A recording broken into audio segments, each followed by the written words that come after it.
Hello everyone, have a nice day. Today, we'll follow Jack and Tu Tien inside a hospital where silence feels heavier than words.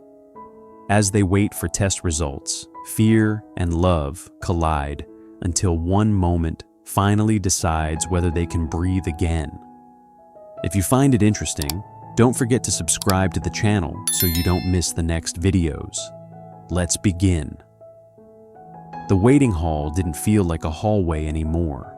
It felt like a mouth wide, white, and silent, ready to swallow whatever hope Jack and Tu Tien had brought inside with them. Tu Tien sat with her hands folded in her lap, fingers pressed so tightly together her knuckles looked pale. She tried to keep her face calm, but her eyes kept drifting toward the door at the end of the corridor. The one with the small sign and the cold handle that everyone touched when their life was about to change. Jack sat beside her, close enough that their shoulders brushed. His posture looked controlled, almost calm, but his hand had been wrapped around Tu Tien's since they sat down. His thumb moved in the same small circle over her skin again and again, like a ritual. Like if he repeated it enough times, he could keep fear from walking up to them. Across the hall, a nurse rolled a cart past. The wheels squeaked once, then disappeared into the quiet. A child cried somewhere far away, then went silent as if even tears weren't allowed to echo here. Tu Tien swallowed hard. "Jack!" He turned his head immediately. "I'm here." Tu Tien tried to smile, but it looked fragile. What if the results are bad?" Jack didn't answer with a quick comfort. He answered with the truth. "Then we face it," he said, "but not alone, not ever." Tu Tien's throat tightened. She glanced down at her other hand, the one she'd been using to scratch her wrist at night when Jack wasn't looking. The doctor had examined it earlier, asked questions gently but directly, and Tu Tien had hated how quickly her body betrayed what her mouth tried to hide. Jack noticed her gaze. He leaned closer, voice lowered. "Don't do that," he murmured. "Do what?" Tu Tien whispered. "Punish yourself," Jack said, simple and sharp. Tu Tien blinked, and her eyes turned wet. "I'm not punishing myself." Jack's thumb stopped moving for the first time since they arrived. He looked at her like he could see every thought she didn't speak. "You're thinking," he said softly, "that you shouldn't have come to the hospital, that you're wasting money, that you're making me worry." Tu Tien's lips trembled. She couldn't deny it. Jack leaned in so only she could hear. "Tu Tien," he said, "you disappearing for 20 days almost destroyed me. Don't think I'm going to lose you again because you were too afraid to ask for help." Tu Tien's breath caught. She stared at him, and for a second, the waiting hall disappeared. There were only Jack's eyes, steady, terrified, loving. You really thought you'd lose me?" she whispered. Jack's jaw tightened. He didn't hide it. "Every second," he admitted, "and I'm still not over it." Tu Tien's tears finally slipped down. She turned her face away quickly, embarrassed. Jack didn't let her. He lifted his hand and gently turned her chin back. "It's okay," he murmured. "Cry if you need to." Tu Tien's voice broke. "I don't want to be weak." Jack's eyes softened. "Then don't be weak," he said. "Be honest." Tu Tien's shoulders shook. "I'm scared," she confessed. "I'm scared the doctor will say something that changes everything. I'm scared you'll look at me differently." Jack's expression tightened like the words hurt him. "I'm looking at you right now," he said. And I only see you. Tu Tien swallowed, trying to breathe steadily. The hall felt colder. A name was called from the end of the corridor, not hers. Still, Tu Tien's body flinched. Jack's grip tightened instantly, grounding her. You're here, he whispered. With me.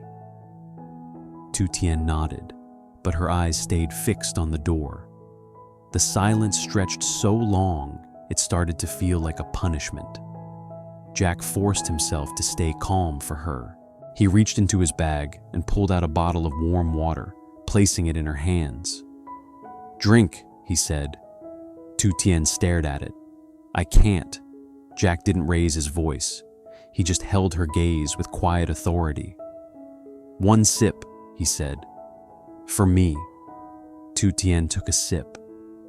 The warmth traveled down her throat like a fragile promise. Jack's phone buzzed once in his pocket. He didn't even look at it. The construction site could wait. Everything could wait.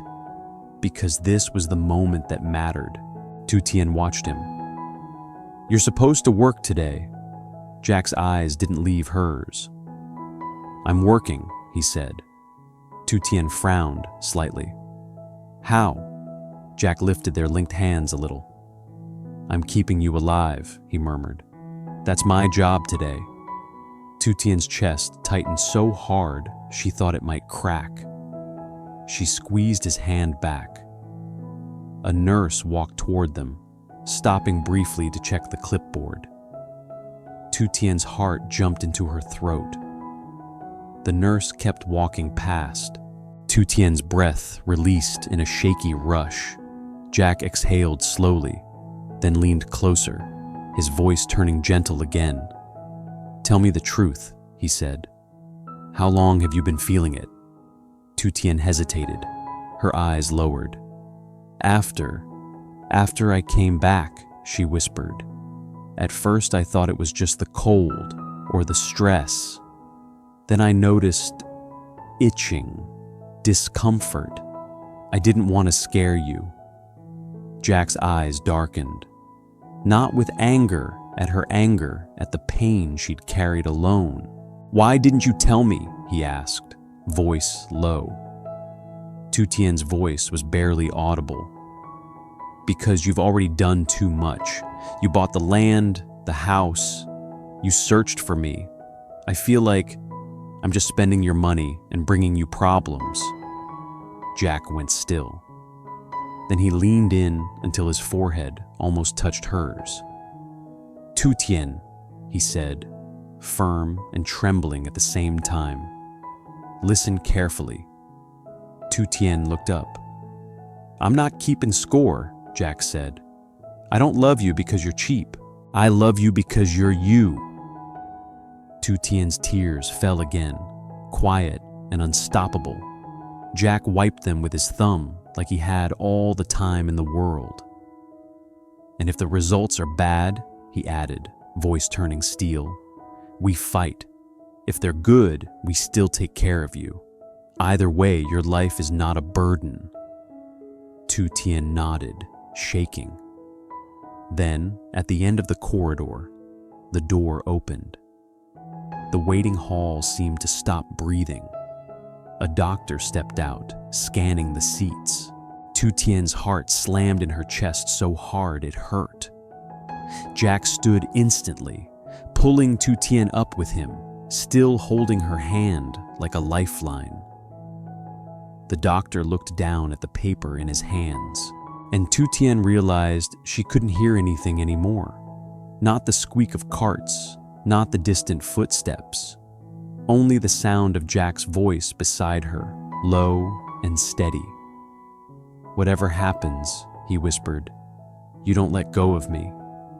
Tu Tien's fingers tightened around Jack's hand until she felt his pulse under her skin. The doctor's eyes moved from the paper to their faces, calm and practiced, like he'd carried hundreds of other people's fear and learned how to hold it without flinching. Jack, the doctor said. Tu Tien, please, come with me. The waiting hall stayed behind them, but the silence followed heavy, clinging like it wanted to listen too. They stepped into a small consultation room with a desk, 2 chairs, and a faint smell of disinfectant. The fluorescent light made everything look too honest. Tu Tien sat first. Jack pulled the chair close enough that their knees almost touched. He didn't release her hand even when the doctor placed the file on the desk. The doctor glanced at Tu Tien gently. "How are you feeling right now?" Tu Tien tried to speak. Her voice caught. "Scared," she admitted. The doctor nodded as if that was expected. "That's normal," Jack's jaw tightened. "Please tell us," he said quietly. "Is it serious?" The doctor looked down at the paper again, then spoke in a tone that was steady, not dramatic. "The good news is there is nothing here that suggests an emergency," he said. "Your vital signs are stable. The tests do not show anything dangerous in the immediate sense." Tu Tien's breath left her body in a shaky rush.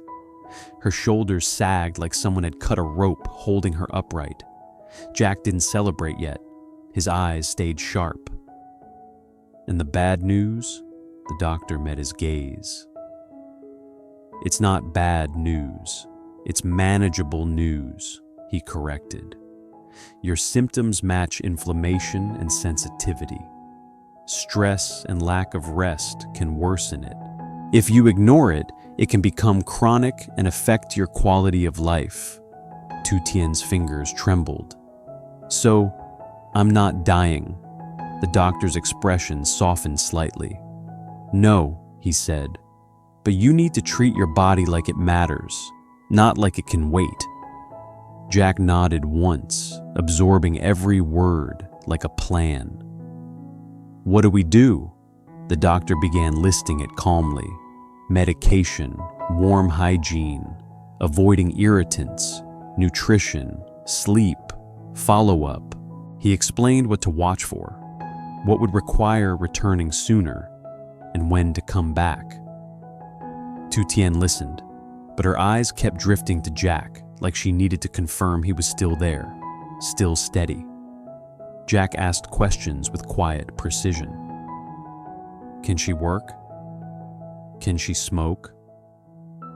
Is it safe if she bakes every day? What signs mean we come back immediately?" The doctor answered patiently. "She can work," he said, "but she needs structure, regular meals, hydration, rest. If she pushes through stress daily, it will flare again." Tu Tien swallowed, shame flickering across her face. "I didn't want to waste money." Jack's head snapped towards her, not angry hurt. The doctor spoke before Jack could.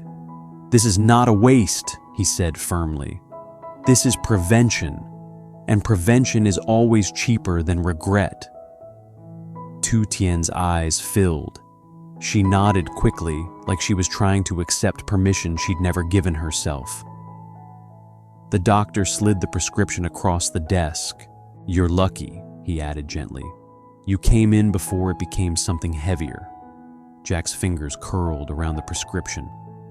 "Thank you," he said, voice low. Tu Tien's voice came out small. "Thank you, doctor." Outside the office, the hallway felt different. Not warm, not safe, but lighter. Tu Tien took one breath, then another. She realized she could hear again the squeak of carts, the murmur of voices, the distant footsteps of other lives continuing. Jack didn't let go of her hand. He guided her to the pharmacy, waited beside her, checked the medication twice, then walked her out into the sunlight like he was escorting something precious back into the world. In the parking lot, Tu Tien paused beside the car, looking down at the prescription bag. "I'm sorry," she whispered. Jack's eyes narrowed slightly. "For what?" "For making you worry," Tu Tien said. for being trouble. Jack stepped closer, hands settling on her shoulders, warm and firm. Tu Tien, he said, you're not in trouble. You're my life. Tu Tien's lips trembled. But you're always the one fixing everything. Jack's gaze softened, and for a moment, the fear in him showed raw and honest. I'm fixing it because I'm terrified, he admitted. Terrified that one day I'll come home and you'll say, I'm fine, and then you'll be gone again. Tu Tien's breath caught. She reached up and held his wrist, anchoring him the way he always anchored her. I won't hide, she whispered. I promise. Jack exhaled slowly, then lifted her hand and kissed her knuckles, one quiet gesture that felt like a vow. Good, he murmured, because we're going to build a new life, Tu Tien. Tu Tien blinked. A new life? Jack nodded, eyes steady. One with routines, chickens, vegetables, your bakery, he said, but also doctors when we need them, rest when we need it, and no more carrying fear alone. Tu Tien's eyes filled again, but this time the tears felt softer. Jack opened the car door for her. Come on, he said. We go home. We start today. Tu Tien slid into the seat, still holding the prescription bag like it was proof she'd chosen herself. Jack got in, started the engine, and reached over for her hand again before he even pulled out. Tu Tien looked at their intertwined fingers and whispered, almost like she couldn't believe she was allowed to say it. Thank you for not letting the waiting hall break us. Jack didn't look away from the road, but his thumb drew that familiar circle on her skin. It won't, he said. Not as long as you keep holding on. In the hospital waiting hall where every sound feels distant and every second stretches too long, Tu Tien fights panic, fear bad results, and blaming herself for wasting money, while just stay close, holding her hand and refusing to let her hit her symptom or her fear. When the doctor finally calls them in, Tu Tien's heart nearly stops, but the results bring relief. Nothing suggests an emergency, and her condition is manageable with medication, rest, and a follow-up plan. Jack asked carefully questions, determined to protect her health and prevent stress from making it worse. Tu Tien admits she fear become a burden, but Jack reassures her she is his life and not a problem to solve. Leaving the hospital, they feel lighter, holding hands in a sunshine, promise honesty, routines, and a new life where Tu Tien never faces fear alone again. Thank you.